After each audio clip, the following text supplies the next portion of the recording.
Assalamualaikum warahmatullahi wabarakatuh. Apa kabar Ananda soleh-soleha? Semoga Ananda dalam keadaan sehat walafiat tanpa kurang satu apapun. Amin amin ya robbal alamin. Ananda, sebelum kita memulai pembelajaran hari ini, alangkah baiknya kita awali dengan membaca lafaz basmalah. Bismillahirrohmanirrohim. Ananda, hari ini kita belajar muatan IPS tema 6. Ini tema 6. Kita akan membahas tentang makna proklamasi KD 3.4 maksud Ustazah, memahami makna proklamasi, upaya mempertahankan kemerdekaan dan upaya mengembangkan kehidupan kebangsaan yang sejahtera. Nah, seperti yang sudah kita ketahui dan kita pelajari di tema sebelumnya di semester yang lalu, semester 1, bahwa proklamasi merupakan puncak kemerdekaan Indonesia. Nah, proklamasi ini dibacakan pada tanggal 17 Agustus 1945 di Jalan Pegangsaan Timur, Jakarta. Nah, yang membacakan proklamasi ini adalah Soekarno. Nah, proklamasi ini sangatlah penting bagi bangsa Indonesia. Mengapa sangat penting? Karena proklamasi ini merupakan puncak dari kemerdekaan bangsa Indonesia. Nah, disitulah bangsa Indonesia menyatakan bahwa bangsa Indonesia itu telah merdeka. Nah, proklamasi ini juga memiliki makna bagi bangsa Indonesia. Apa saja makna yang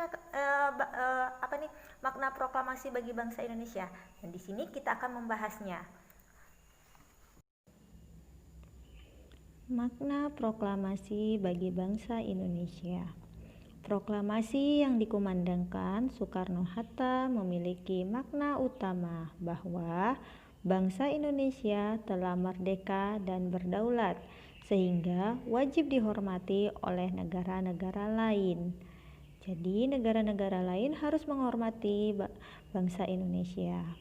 Proklamasi kemerdekaan juga memiliki makna yang lain diantaranya, yaitu yang pertama sebagai puncak perjuangan bangsa Indonesia, yang kedua sebagai awal terbentuknya negara kedaulatan Republik Indonesia, yang ketiga sebagai titik tolak perubahan hukum kolonial menjadi hukum nasional, yang keempat menjadi pintu gerbang menuju masyarakat yang adil dan makmur. Kemerdekaan Indonesia merupakan anugerah Tuhan Yang Maha Esa yang harus disyukuri.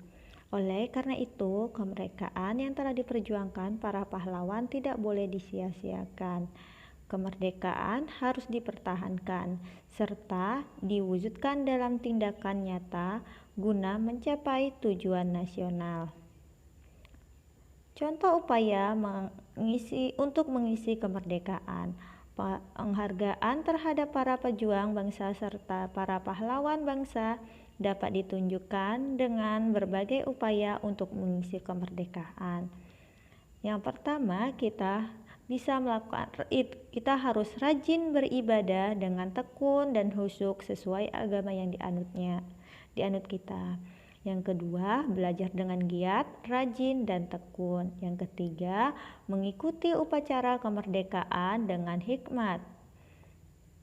Dan yang keempat, menjaga kerukunan dengan teman termasuk saat bermain. Jadi kita tidak boleh memilih-milih teman. Selanjutnya, mematuhi aturan yang berlaku, contohnya aturan untuk mengenakan helm saat berkendara. Dan berikutnya, mengikuti perlombaan 17 Agustus yang diadakan panitia setempat. Dan contoh terakhir, ikut berpartisipasi aktif dalam kegiatan yang ada di masyarakat. Itu adalah contoh-contoh kegiatan untuk mengisi kemerdekaan.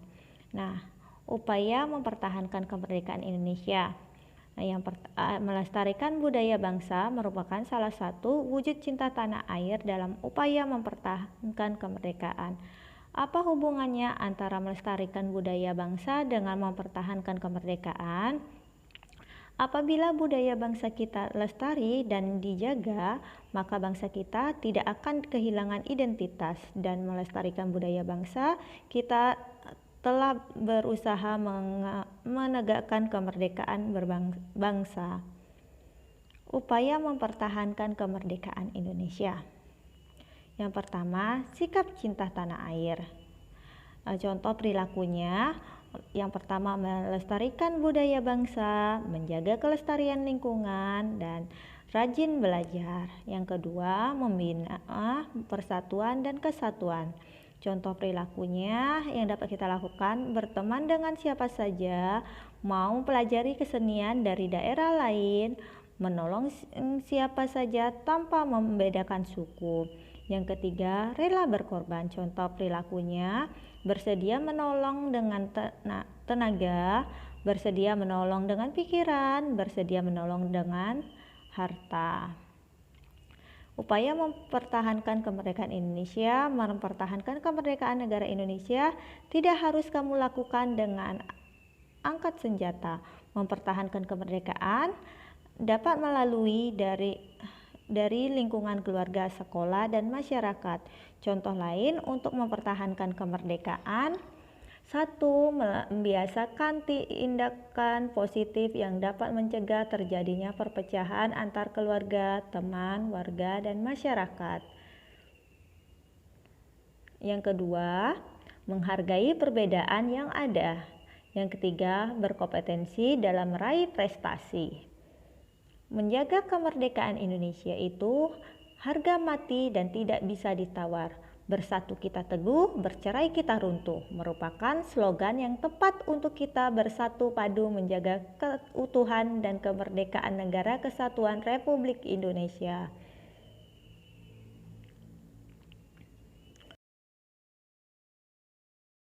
Upaya mengembangkan kehidupan menuju masyarakat sejahtera.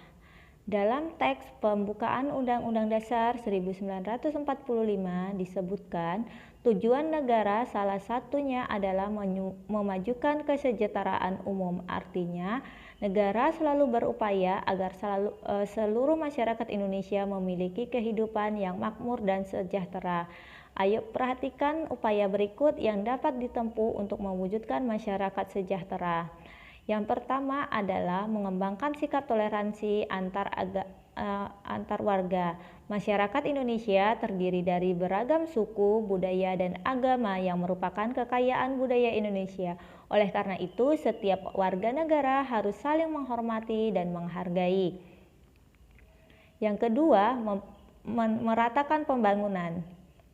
Pembangunan tidak hanya dilaksanakan di kota-kota besar, tetapi juga diratakan hingga ke seluruh pelosok negara. Misalnya pembangunan fasilitas umum, puskesmas di daerah pelosok atau perbatasan. Dengan adanya pemerataan pembangunan, masyarakat di sana menjadi lebih sejahtera. Yang ketiga, taat membayar pajak. Pajak digunakan untuk membangun dan mensejahterakan masyarakat. Dengan pembayaran pajak, kita telah berupaya untuk mensejahterakan masyarakat. Yang keempat, memperbanyak lapangan kerja dan memperbaiki fasilitas umum. Upaya tersebut akan membuat masyarakat Indonesia lebih nyaman dan sejahtera karena pengangguran akan semakin berkurang dan masyarakat semakin mudah mendapatkan fasilitas umum. Nah, Ananda semua, yang perlu kalian ketahui bahwa para pahlawan bangsa Indonesia berjuang dengan alat perang sederhana seperti bambu runcing. Bisa mengalahkan senjata yang sudah modern saat itu. Hal itu bukan karena keberuntungan, tapi karena tekad dan kemauan mereka yang kuat.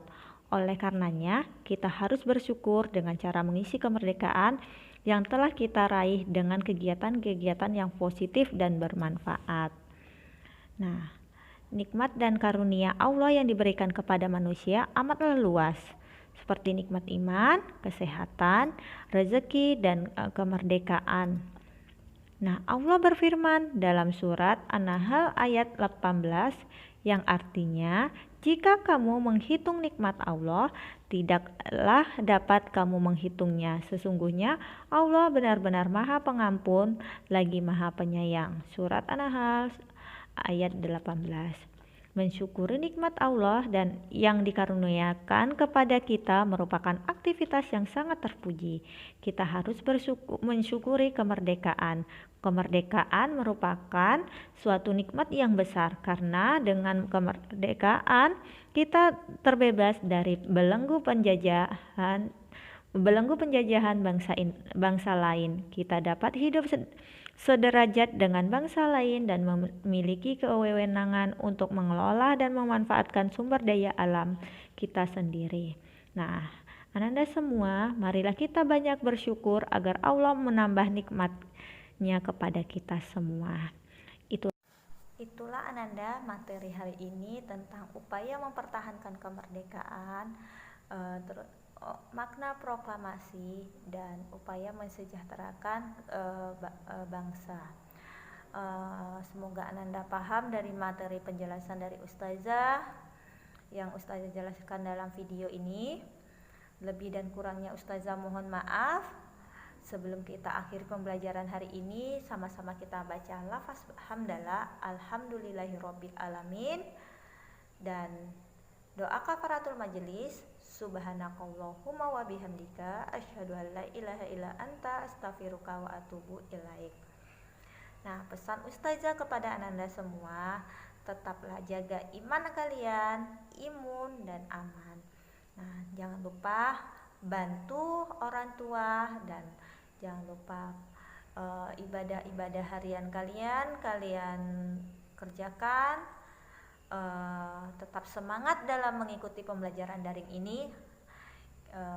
Ustazah akhiri, wassalamualaikum warahmatullahi wabarakatuh.